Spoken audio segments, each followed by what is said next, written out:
જય દ્વારિકાધીશ। દીકરી તેના પપ્પાને શું કામ સૌથી વધુ પ્રેમ કરે છે?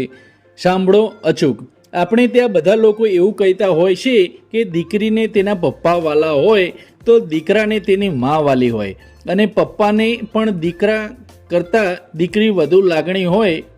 માટે જ કદાચ ઘણા ભાઈઓ પોતાની વાત મનાવવા માટે પોતાની બહેનનો સહારો લેતા હોય છે કે જેનાથી કદાચ પપ્પા માની જાય।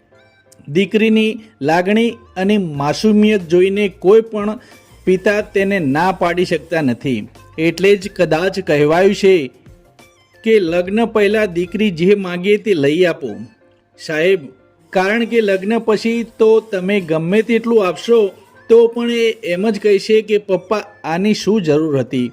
વાત ખૂબ જ નાની છે પણ એટલી જ ઊંડી છે। ઘણી વખત લોકો પૂછતા હોય છે કે દીકરી તેના પપ્પાને જ શું કામ સૌથી વધુ પ્રેમ કરે છે।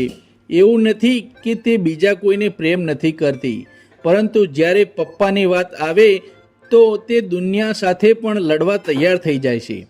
દીકરી જ્યારે પપ્પાના ખોળામાં રમતી હોય ત્યારે પપ્પાને જાણે દુનિયાની બધી ખુશી મળી ગઈ હોય તેવો અહેસાસ થાય છે। કોઈ પણ દીકરી સૌથી પ્રથમ હીરો તેના પપ્પાને જ માનતી હોય છે, કારણ કે તેને લાગતું હોય છે કે જો દુનિયામાં તેની દરેક જીદ પૂરી કરી શકે તેવો માણસ હોય તો તે મારા પપ્પા છે। અને પપ્પા માટે પણ તેની દીકરી આખી દુનિયા જ હોય છે।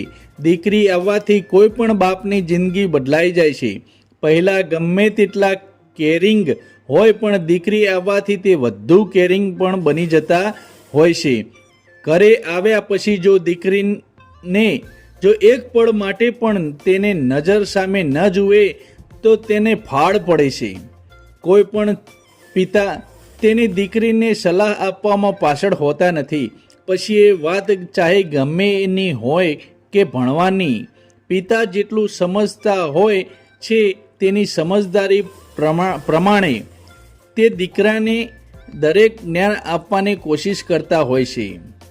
પપ્પાની પરી એ કદાચ અમથું તો નહીં જ કહેવાયું હોય, કારણ કે દરેક પિતા ઈચ્છતા હોય છે કે તેની દીકરી ખુલ્લા આકાશમાં આઝાદથી ઉડી શકે। ઘણી વખત દીકરી અમુક વાતો કોઈને કરી શકતી નથી, પરંતુ દીકરીનું પિતા સાથેનું બોન્ડિંગ એટલું મજબૂત હોય છે કે પિતાને કોઈ પણ વાત કરતાં અચકાતી નથી।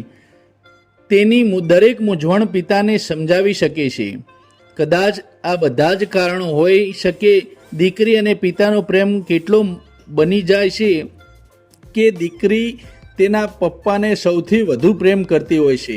મિત્રો, તમને અમારી આ નાનકડી વાર્તા ગમી હોય તો કોમેન્ટમાં જય દ્વારિકાધીશ લખવાનું ભૂલતા નહીં, અને અવનવી આવી વાતો સાંભળવા માટે અમારી ચેનલને સબસ્ક્રાઈબ કરજો। જય દ્વારિકાધીશ।